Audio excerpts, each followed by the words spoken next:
Chuck, you've been standing silently on the side.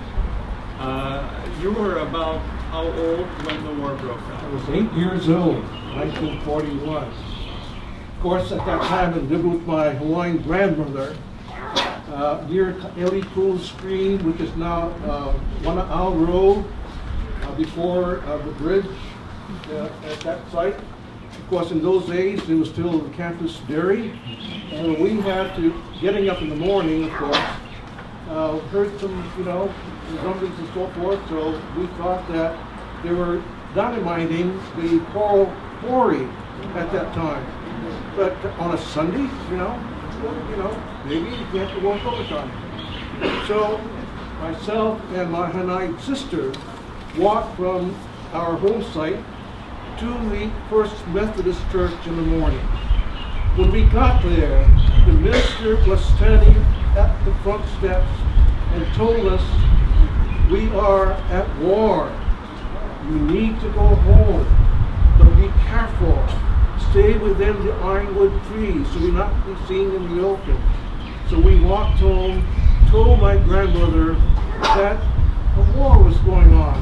I had no idea about war at that time. But then later, a truck came by, a city-county truck, to pick up the menfolk. And so my Hawaiian uncle got into the truck with the other men. So I guess they went off, some sentry duty, I'm not sure what happened. But then later, we took whatever canned goods that we had, took it out of the house, and put it under a house tree. Because that was going to be our shelter, under the trees there, away from the house there.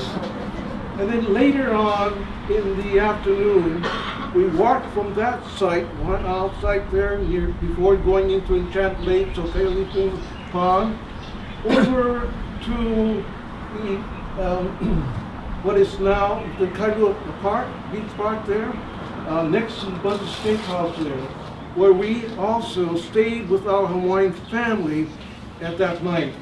Of course, in those days, in the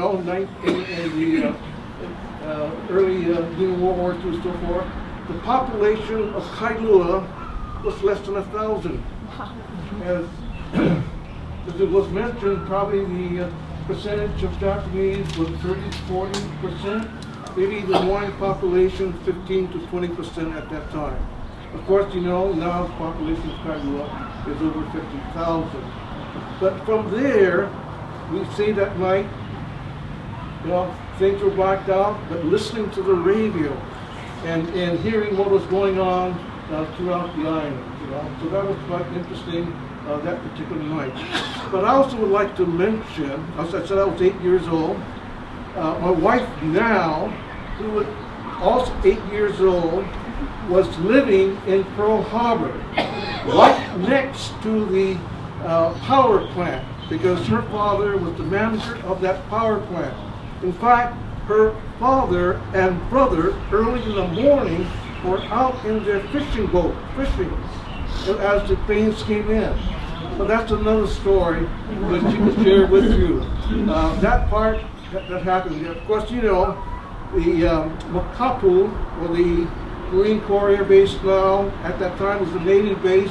But we also lived there on Mokapu when the Army, infantrymen would come over to do the maneuvers, etc.